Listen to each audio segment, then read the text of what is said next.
नमस्कार दोस्तों। मैं Vikas Mishra, orientation and mobility instructor. आप आप सभी के बीच में कुछ महत्वपूर्ण बिंदुओं के साथ में उपस्थित हुआ हूं।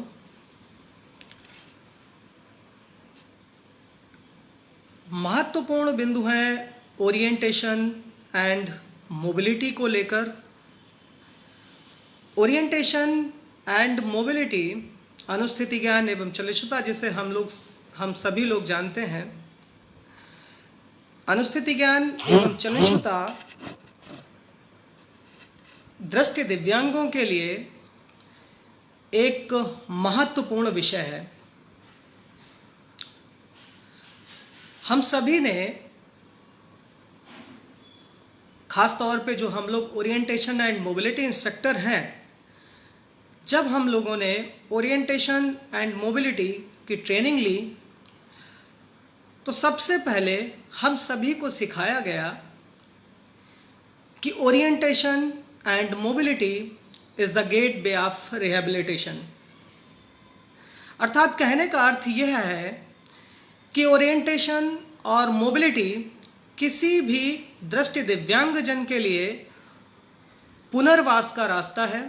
अर्थात यदि किसी दृष्टि दिव्यांगजन का पुनर्वास करना है तो बिना ओरिएंटेशन और मोबिलिटी के उसका पुनर्वास संभव नहीं है।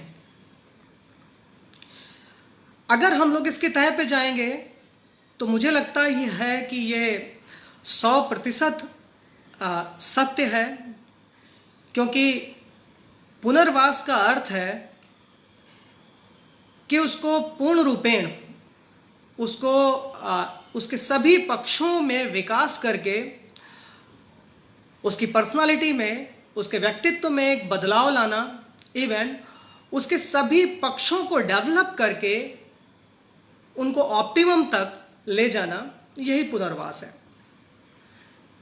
चाहे वो एजुकेशन का पक्ष हो, चाहे वो उसके फिजिक का पक्ष हो, चाहे वो इकोनॉमिकी का पक्ष हो, चाहे वो उसके वोकेशन का पक्ष हो, कोई भी पक्ष हो, उन पक्षों का डेवलपमेंट, उन पक्षों का विकास तभी संभव है जब उस दृष्टि दिव्यांगजन को ओरिएंटेशन और मोबिलिटी अच्छी तरीके से सिखाई जाएगी। अर्थात वह अपने कार्यों को करने के लिए अगर एजुकेशन लेना चाहता है तो स्कूल जाने के लिए उसे ओरिएंटेशन मोबिलिटी करना पड़ेगा। अगर उसे फिजिकल डेवलपमेंट करना है तो उसे ओरिएंटेशन मोबिलिटी करना पड़ेगा। अगर उसे वोकेशनल डेवलपमेंट करना है तो उसे ओरिएंटेशन मोबिलिटी करना पड़ेगा। अर्थात जितने भी विकास के पक्ष हैं रिहेबिलिटेशन के लिए जो ज़रूरी है, उन सभी को करने के लिए उसे ओरिएंटेशन और मोबिलिटी से होकर ज़रूर गुजरना पड़ेगा। लेकिन वर्तमान समय में देखा जा रहा है कि ओरिएंटेशन और मोबिलिटी को इस दृष्टि दिव्यांगता के क्षेत्र में सबसे हेय दृष्टि से देखा जाने वाला सब्जेक्ट माना जाने लगा है। उसके कुछ उदाहरण मैं आपको दूंगा।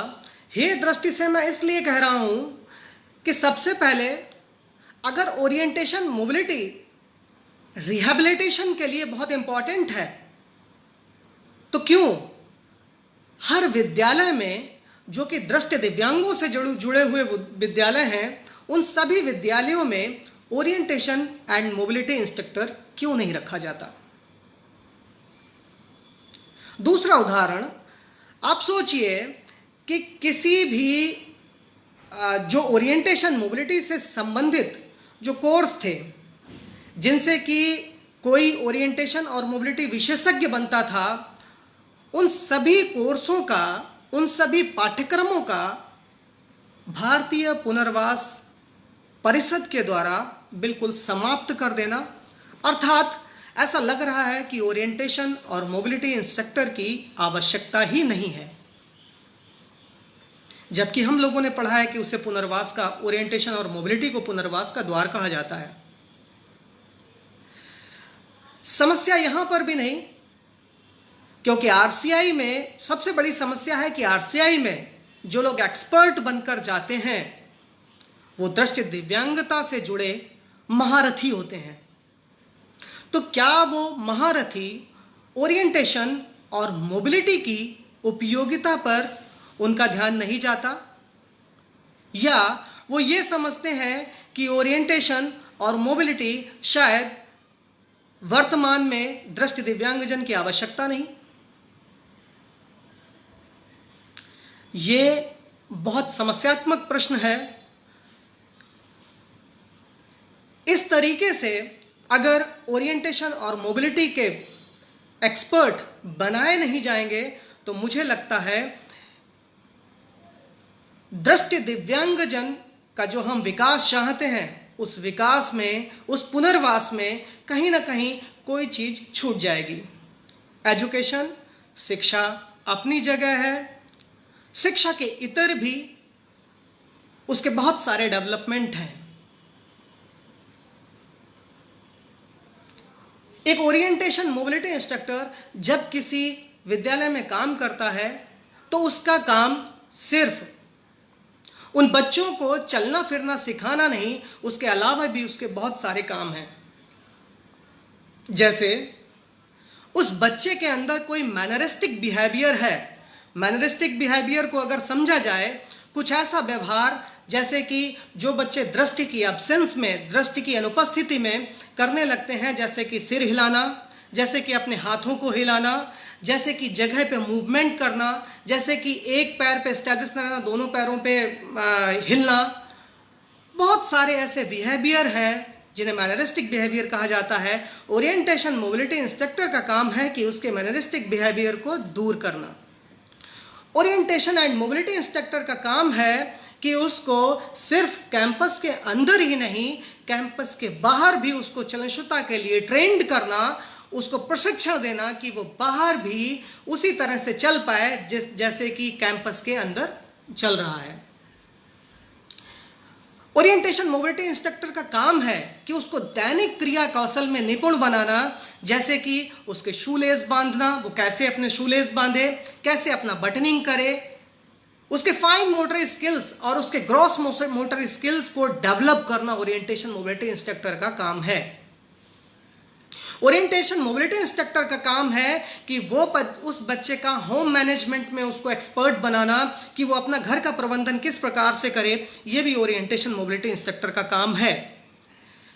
इतने सारे ओरिएंटेशन मोबिलिटी इंस्ट्रक्टर के काम बिना ओरिएंटेशन मोबिलिटी इंस्ट्रक्टर के किसी स्कूल में दृष्टि दिव्यांगजन को कैसे सिखाए जा सकते हैं?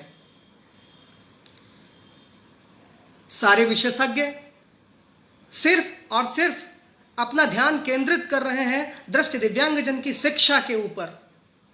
शिक्षा के इतर भी उसे जीवन जीना है, उसे समाज में लोगों के साथ कंपीट करना है, उसे समाज में अपनी जो गरिमा है बनाना है, अपने आप को रोल मॉडल सिद्ध करना है। एक एग्जाम्पल आपको देता हूं।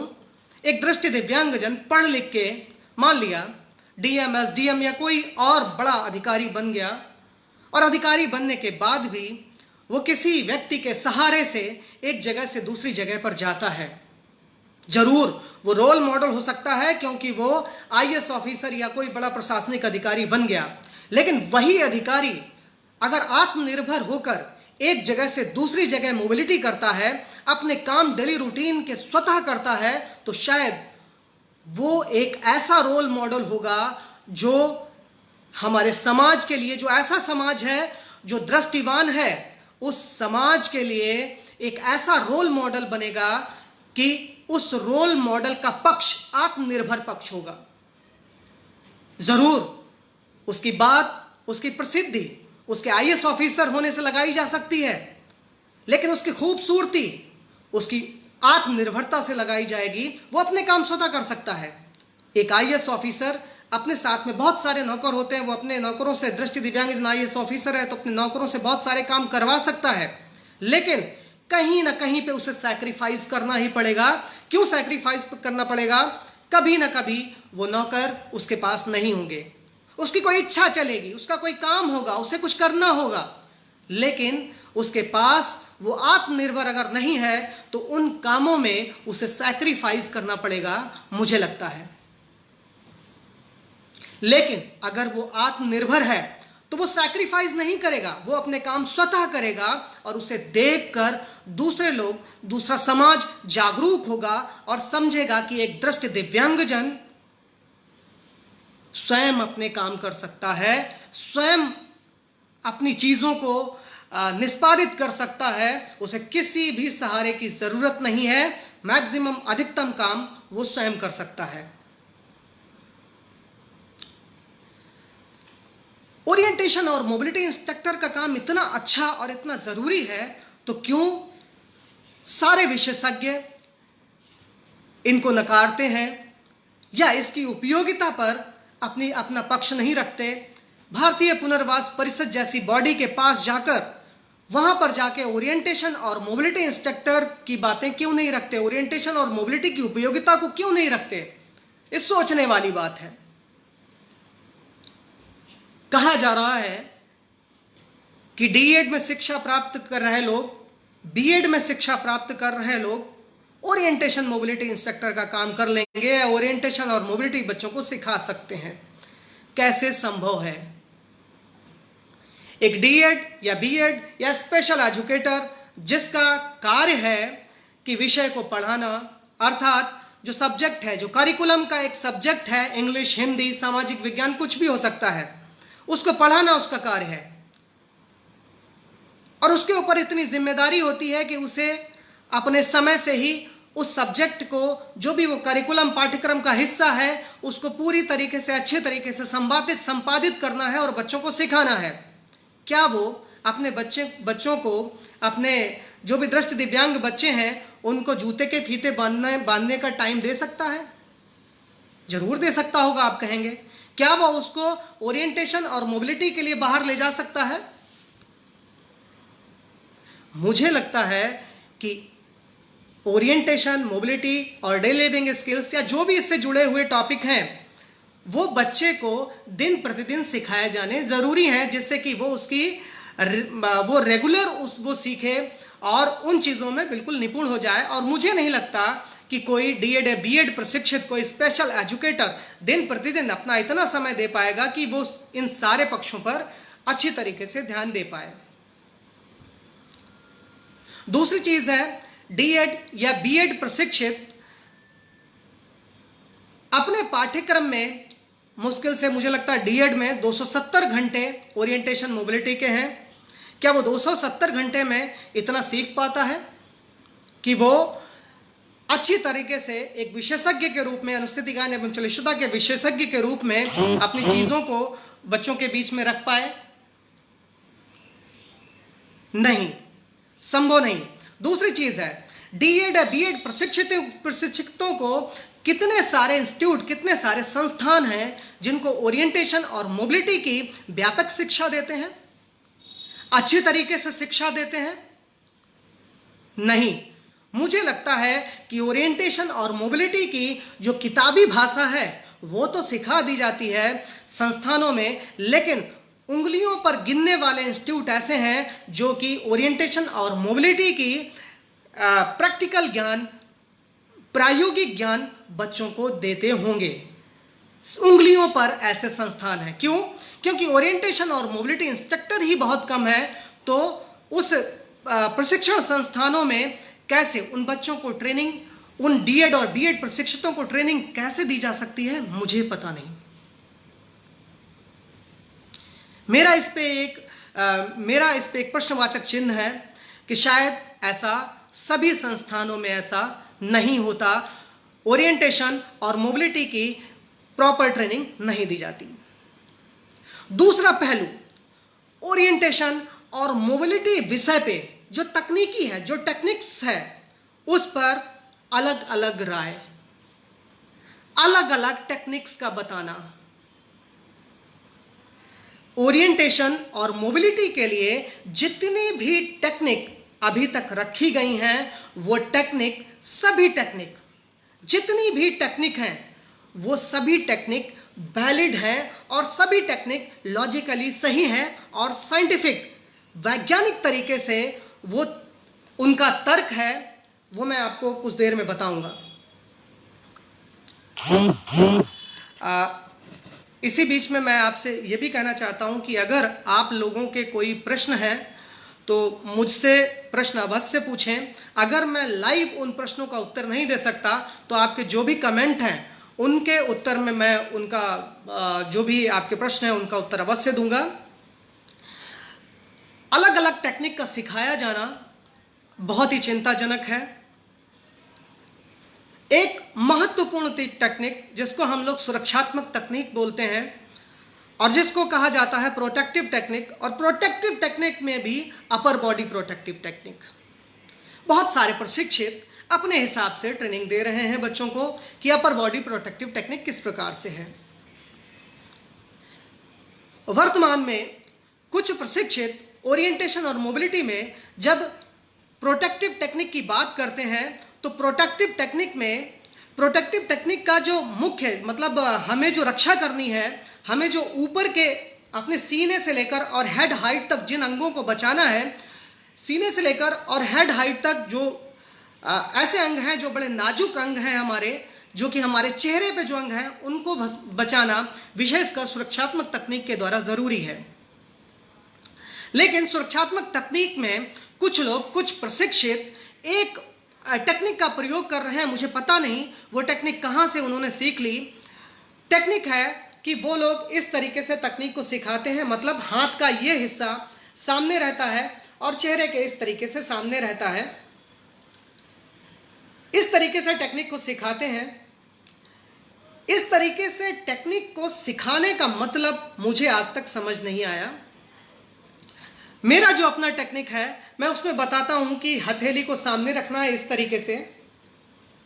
अब देखिए, ये टेक्निक जो मैं सिखा रहा हूं इसमें पूरा फेस सेफ नहीं है, पूरा फेस नहीं बच रहा है, देख सकते हैं आप। लेकिन इस तकनीक में पूरा फेस सुरक्षित है। आपको मेरा फेस दिखाई नहीं पड़ रहा होगा, बहुत कम फेस दिखाई पड़ रहा होगा।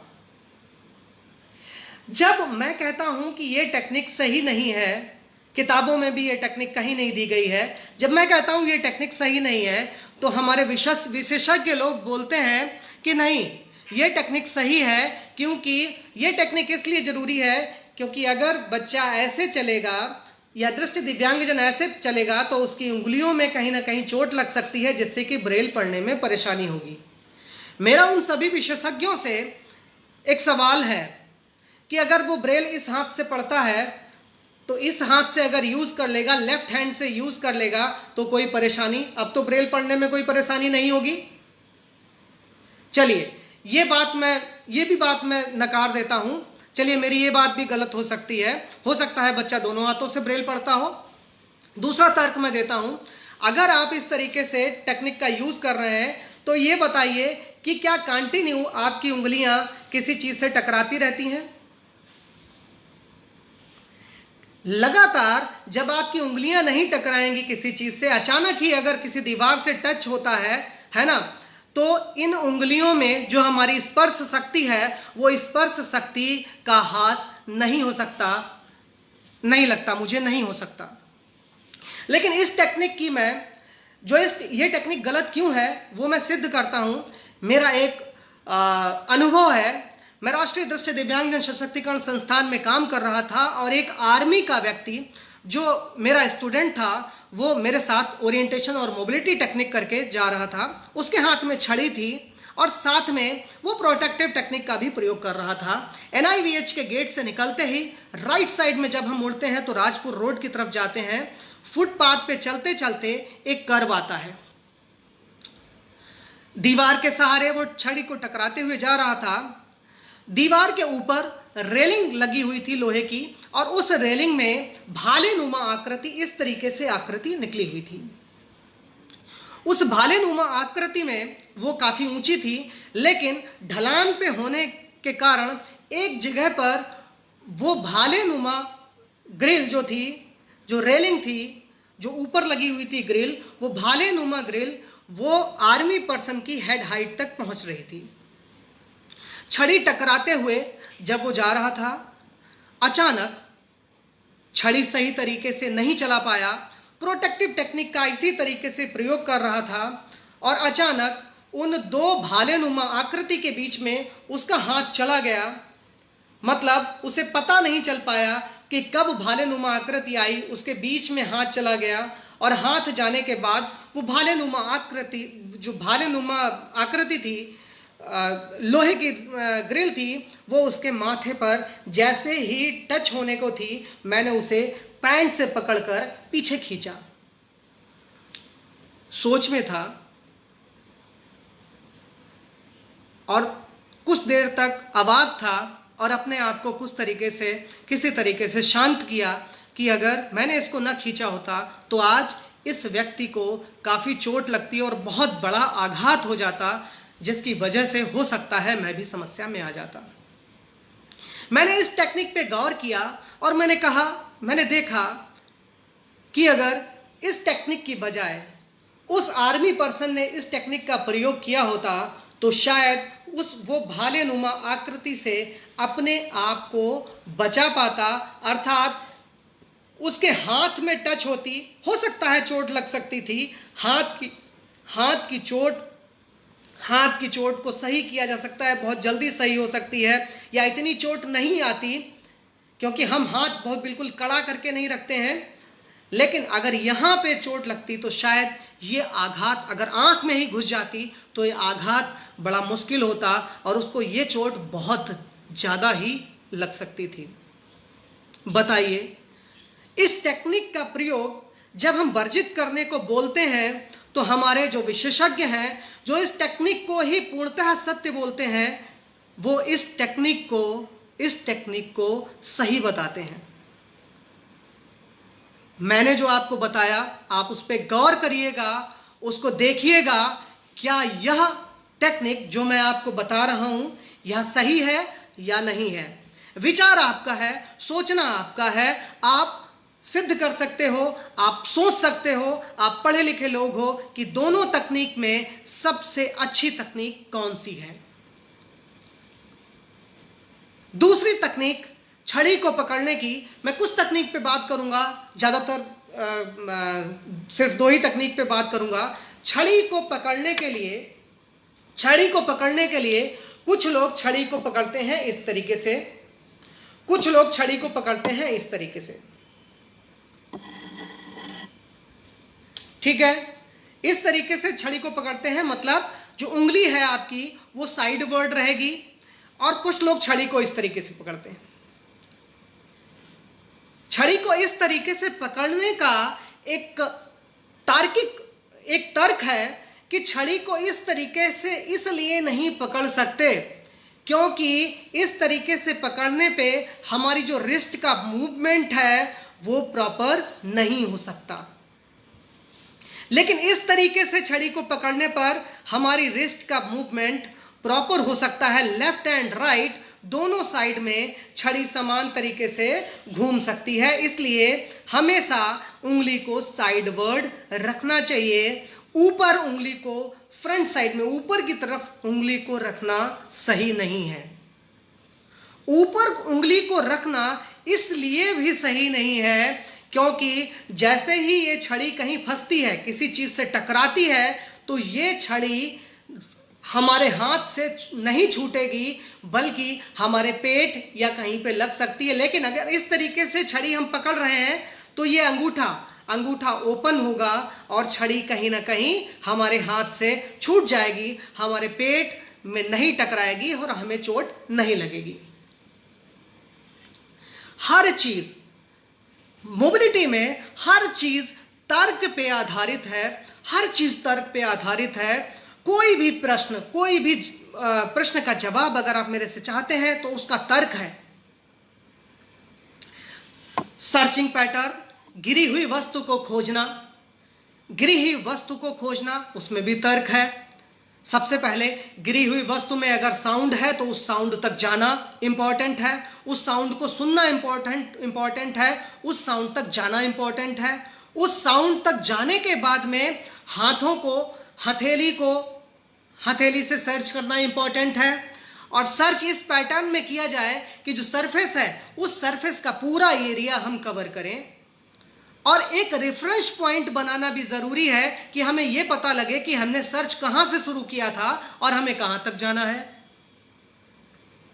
ये सारी चीज़ें उन टेक्निक्स के लिए, मतलब जो ओरिएंटेशन मोबिलिटी में टेक्निक्स हैं, उन सभी टेक्निक्स के लिए उनका तर्कपूर्ण होना यह सिद्ध करता है कि ओरिएंटेशन मोबिलिटी एक बहुत महत्वपूर्ण क्रिया है।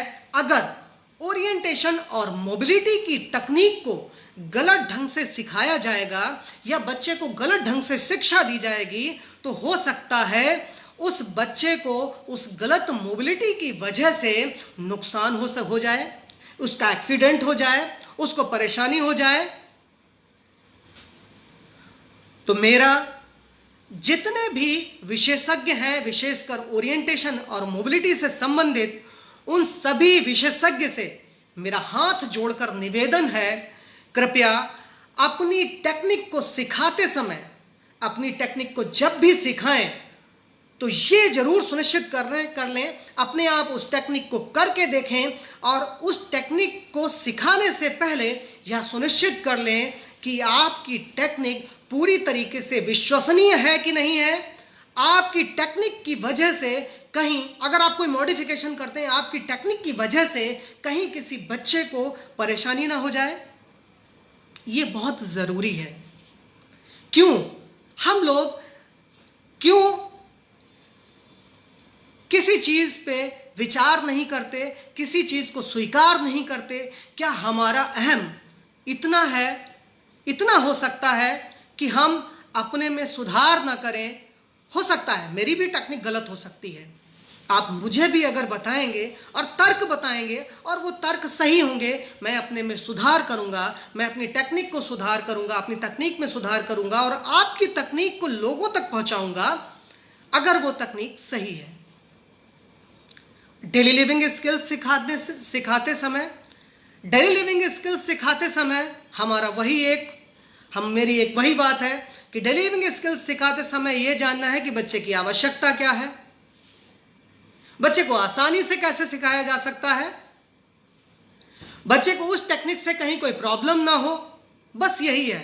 हो सकता है मेरी टेक्निक कुछ डिफरेंट हो, आपकी टेक्निक कुछ डिफरेंट हो डेली लिविंग स्किल्स में, लेकिन ओरिएंटेशन और मोबिलिटी टेक्निक में ऐसा नहीं किया जा सकता। अगर हम चलितता की तकनीक सिखा रहे हैं तो चलितता की तकनीक जो पूरी तरीके से प्रूवन है, पूरी तरीके से सिद्ध है, उनमें कोई भी मॉडिफिकेशन नहीं किया जा सकता।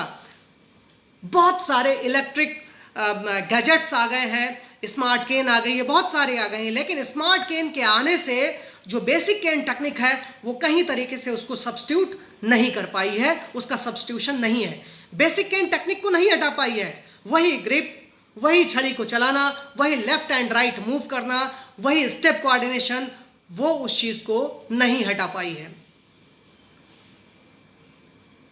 तो मेरा आज का सेशन या आज का जो मैं फेसबुक लाइव मैं आप लोगों के बीच में हुआ हूं, उसका सिर्फ एक ही उद्देश्य है। सबसे पहले ओरिएंटेशन और मोबिलिटी की उपयोगिता को जानना जरूरी है। ओरिएंटेशन और मोबिलिटी की उपयोगिता को देखते हुए विशेषज्ञों को यह सोचना जरूरी है कि ओरिएंटेशन और मोबिलिटी एक महत्वपूर्ण विषय होने के साथ बच्चे का व्यक्तित्व विकास भी करता है। ओरिएंटेशन मोबिलिटी के बारे में जो विसंगतियां हैं, जो तकनीकों से संबंधित विसंगतियां हैं, एक दूसरे के साथ शेयर करके, एक दूसरे के साथ बात करके उन विसंगतियों को हटाना जरूरी है और बच्चों को ओरिएंटेशन और मोबिलिटी की सही नॉलेज होना जरूरी है। ओरिएंटेशन मोबिलिटी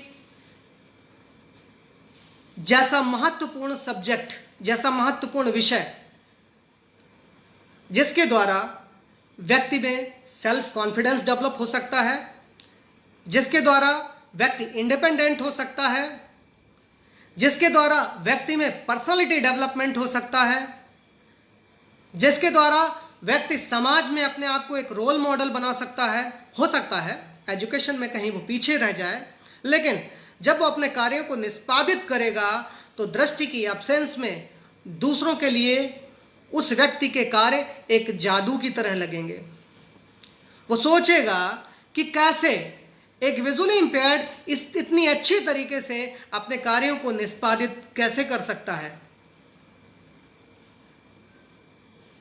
यह तभी संभव है जब हम अपने छात्रों को, जब हम अपने विशेष शिक्षा प्राप्त करने वाले छात्रों को एक अच्छी ट्रेनिंग देंगे, एक अच्छा प्रशिक्षण देंगे, अच्छी तरीके से उन्हें सिखाएंगे। उनके प्रैक्टिकल के जितने एस्पेक्ट हैं जो कि थोड़े से अलग हैं, उन एस्पेक्ट को सही करके हम उन्हें सही शिक्षा देंगे, तभी ये संभव हो सकता है। दोस्तों, एक और बात मैं आपसे कहना चाहता हूं, सिर्फ ओरिएंटेशन और मोबिलिटी ही इंपॉर्टेंट विषय नहीं है। एक विषय, दो विषय और भी इंपॉर्टेंट हैं। पहला विषय है उनकी कंप्यूटर शिक्षा। Computer instructor, proper computer instructor का विद्यालयों में ना होना भी दर्शाता है कि बच्चे कंप्यूटर में किस तरीके से शिक्षा प्राप्त करें, अपने आप को कंप्यूटर में कैसे योग्य बनाएं, यह भी एक प्रश्न है। दूसरा है फिजिकल एजुकेशन इंस्ट्रक्टर का ना होना। सामान्य शिक्षकों से ही, जो विशेष शिक्षक हैं, उनसे ही फिजिकल एजुकेशन का काम कराया जा रहा है, लेकिन फिजिकल एजुकेशन में ट्रेंड इंस्ट्रक्टर नहीं रखे जा रहे हैं। भारतीय पुनर्वास परिषद, जहां पे हमारे विशेषज्ञ जाते हैं और दृष्टि दिव्यांगों के लिए जो इंपॉर्टेंट एस्पेक्ट हैं उनको रखते हैं, भारतीय पुनर्वास परिषद के द्वारा कंप्यूटर से संबंधित कोई भी विशेष कोर्स अभी तक शुरू नहीं किया गया है। क्या कंप्यूटर दृष्टि दिव्यांगों के लिए सामान्य शिक्षकों के द्वारा संभव है? सामान्य कंप्यूटर अनुदेशकों के द्वारा संभव है? बिल्कुल नहीं, नहीं हो सकता। क्या फिजिकल एजुकेशन इंस्ट्रक्टर का काम सामान्य फिजिकल एजुकेशन इंस्ट्रक्टर बहुत अच्छी तरीके से कर सकता है? वही कर सकते हैं जो डेडिकेटेड हैं, जो समर्पित हैं। राष्ट्रीय दृष्टि दिव्यांगजन सशक्तिकरण संस्थान के physical education instructor Shri Naresh Singh Nayal बधाई के पात्र हैं। उन्होंने अपने आप में इंप्रूवमेंट किया, अपने आप सीखे और अपने आप सीख कर वो बच्चों को जो शिक्षा दे रहे हैं वो काबिले तारीफ है। लेकिन जो समर्पित लोग हैं वही ये कर सकते हैं। विद्यालयों में फिजिकल एजुकेशन इंस्ट्रक्टर ही नहीं है। जब फिजिकल एजुकेशन इंस्ट्रक्टर नहीं है तो बच्चे का फिजिकल डेवलपमेंट कैसे हो सकता है? ये तीनों ट्रेनिंग, तीनों प्रशिक्षण एक दृष्टि दिव्यांग की शिक्षा में 4 चांद लगा सकते हैं। कंप्यूटर शिक्षा वर्तमान की डिमांड है। फिजिकल एजुकेशन आज की डिमांड है। मोबिलिटी शिक्षा वर्तमान की डिमांड है। तो क्यों इस डिमांड की अनदेखी की जा रही है? हमारे बच्चों को कंप्यूटर से लेकर सभी विषयों में क्यों शिक्षित नहीं किया जा रहा है? यह सोचने वाली बात है।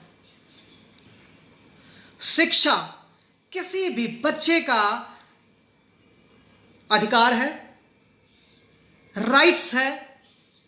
जब वो अधिकार है तो यह भी अधिकार है कि उसको उसके सभी पक्षों में उसको ट्रेन किया जाए, उसको प्रशिक्षित किया जाए।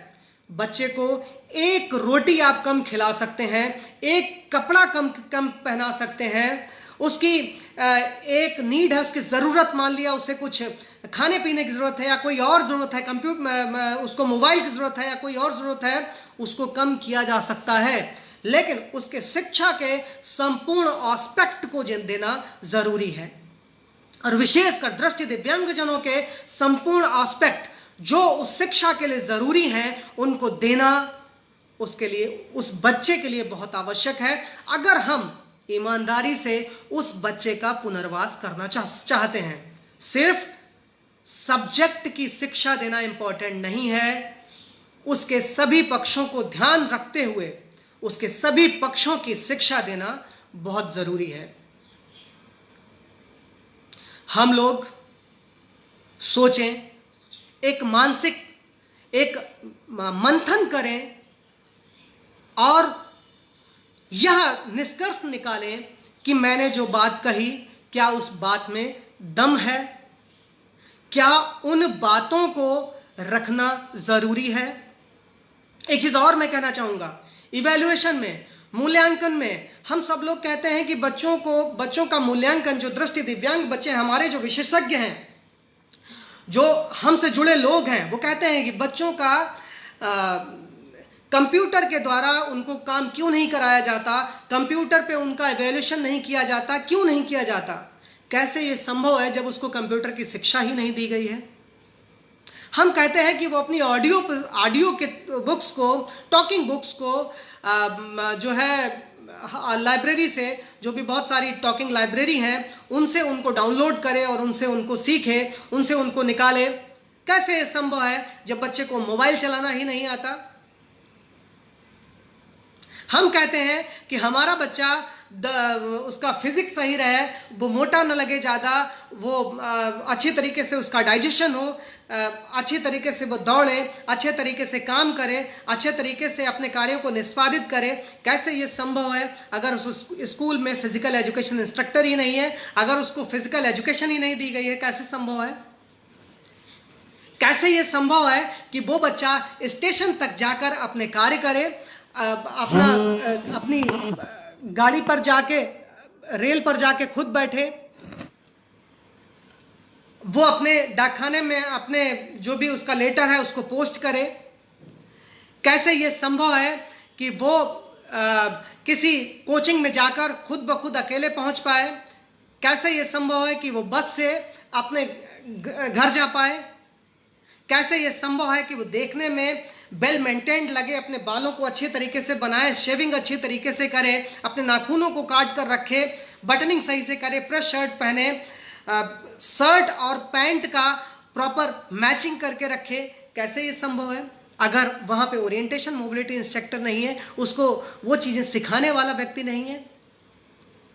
अरे भाई, उसमें तो दृष्टि का हास है। उसने, हमने और आपने अनुकरण करके सब कुछ सीखा है, लेकिन उस दृष्टि दिव्यांग बच्चे ने शायद अनुकरण नहीं कर पाया, इमिटेशन नहीं कर पाया, नहीं सीख पाया। तो आपसे यही गुजारिश करूंगा कि इन चीज़ों को आगे ले जाएं, इन चीज़ों की उपयोगिता को ध्यान में रखते हुए एक मंथन करके अपने भी विचार रखें और हम लोग इन सारी चीज़ों पे एक सवाल करें, जो हमारे विशेषज्ञ लोग हैं उनसे भी, जो हमारी भारतीय पुनर्वास परिषद है उससे भी, जो हमारे बड़े बड़े संस्थान हैं उनसे भी, कि इन एस्पेक्ट को ध्यान में क्यों नहीं रखा जाता। यह एक सवाल है। इसी के साथ आप सभी से विदा लूंगा, इसी आशा के साथ कि हम सभी इन महत्वपूर्ण बिंदुओं पर अपने पक्ष रखेंगे और अपने बच्चे को, जो कि हमारा दृष्टि दिव्यांग बच्चा है या युवक है या जो भी है, हम उसका पुनर्वास करने के लिए उसके सभी एस्पेक्ट को ध्यान में रखेंगे और ओरिएंटेशन और मोबिलिटी से संबंधित जो विसंगतियां हैं उनको दूर करेंगे। इसी के साथ आप सभी लोगों को धन्यवाद और आप सभी लोगों को मेरे साथ जुड़ने के लिए मैं आप सभी का आभारी हूँ, आभार ज्ञापित करता हूँ और धन्यवाद देता हूँ कि मेरे साथ इतने समय तक आप लोग जुड़े, मेरी बातों को सुना। मैं आप सभी के प्रश्नों का जवाब दूंगा कमेंट बॉक्स में जाकर, क्योंकि अभी लाइव ये संभव नहीं है। इसी के साथ आप सभी को धन्यवाद, नमस्कार।